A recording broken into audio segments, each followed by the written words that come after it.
Alright, got asked for a update vid, so talk a little bit about that and a little bit about beadlocks.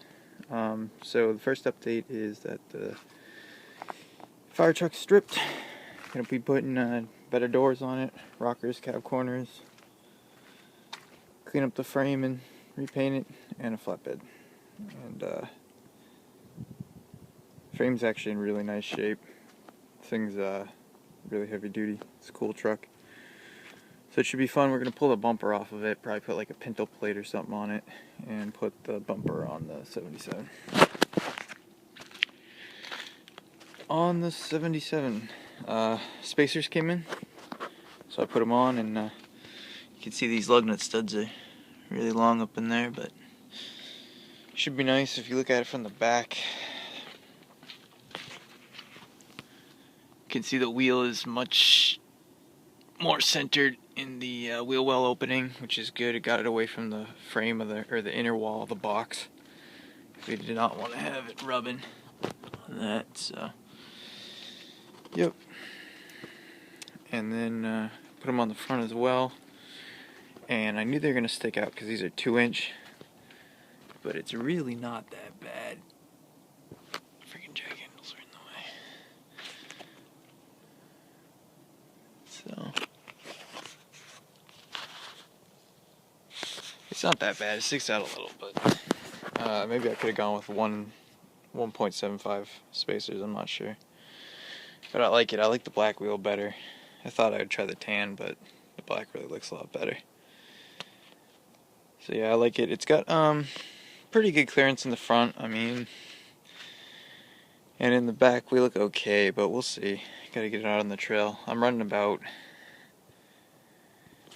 4-inch leaf springs with a leaf removed and a 1-inch 0-rate. So I guess I'm running, I don't know, maybe around 4, like a true 4, or maybe like 4.5, maybe 5 inches at the most.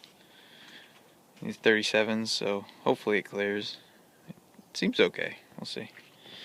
Other than that, not much going on with this truck. It's the one the guy asked about. In here, I got a 6.2 radiator sitting in here, and it really looks like I could easily make it fit.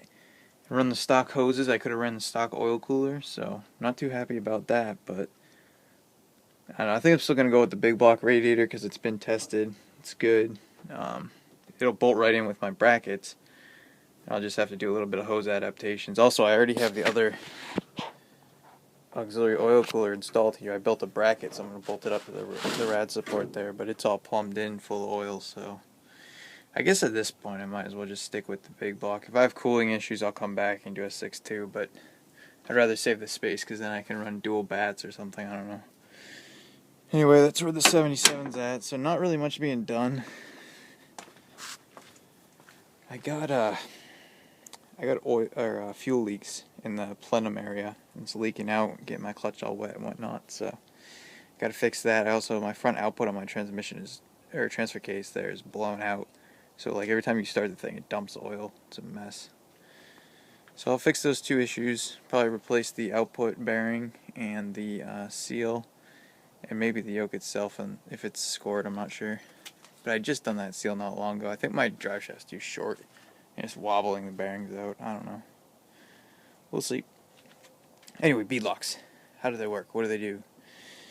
So, this right here is a military 12-bolt beadlock wheel. They put these on the Humvees when they went up armor.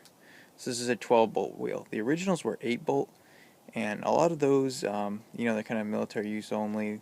And I heard if you shear a bolt, it's real easy to blow the rest of them. I don't know how true that is, though. I've never had 8 bolts. A lot of guys run them, and they seem to be really good.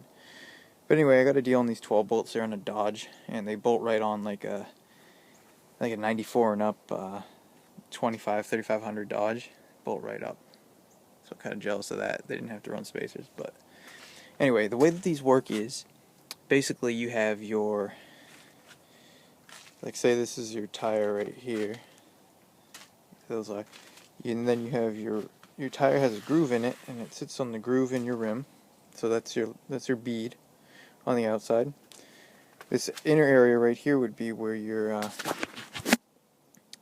where your air would be, where you're inflating the tire. Then you have another bead area where the outer edge of your tire is sitting. So your tread would be right there. So basically the way it works is air pressure holds the tire up against the rim and makes a seal. It's like a giant O-ring, if you want to think of it that way. The problem with that is when you go off-roading, a lot of times you want to take air out of your tires. There's a few reasons for it. It's better for your trail. Doesn't tear stuff up as much. Reduces wheel spin, so you can go like up rocks and more places. Also on a leaf sprung truck, like these older American makes, the GMs, the Fords. Actually, some of the Fords had coils, but the old Dodges, Internationals and stuff. If you take air out of your tire being leaf sprung, it'll ride a lot better on the trail. It's not as harsh. I mean, we normally go out with Jeeps, and they're all coil spring, you know, Rubicons and whatnot. And man, those dudes are like blasting down the trail. We're trying to keep up, and it's like bouncing, you know, really stiff washboardy. There are ways to make these trucks ride really nice on the trail, but the problem is that then you kind of reduce the towing ability and things like that. So since this is a dual purpose truck, I'm not going to mess with it right now. But getting off that tangent there, so the way that these work is that instead of air holding the bead against the rim, the actual the rim itself has a mechanical piece in there that's holding those beads tight. And what happens is, off-roading, running those lower pressures, as you're going down the trails, if you're running too low a pressure, if you get into a certain situation, you can pop the air pressure out. You blow out that O-ring, and then you'll start to peel your tire off your rim. So beadlocks, what they do is they lock the bead to the rim so you can't easily do that, and you can run really, really low pressures. And low pressure will get you better traction, so it's really beneficial. Also, in a bigger tire, you can run a lower pressure because you have more sidewalls, so then you can air them down more. Anyway, so the way that these true... Well, first let's talk about a traditional beadlock. A traditional beadlock, you'll have your tire, and then you'll have your bead on one side. This would be the inboard side of the vehicle. And then instead of having an outer bead on your rim, you'll have a metal plate with bolts there. And what it'll do is it'll take that outer bead of the tire, you'll sit it down in there, and then you have another plate that bolts on top over it. It makes a sandwich. So you sandwich in the tire bead on one side. It makes it very hard to pull it off the bead of the rim because it's actually physically bolted instead of being an air seal. The inner one you can still blow out though, so it's not a true beadlock. These Hummer beadlocks, what they do is on your outer bead, you put on your tire. Well, first is your outer bead of the rim, the inboard side of the vehicle here.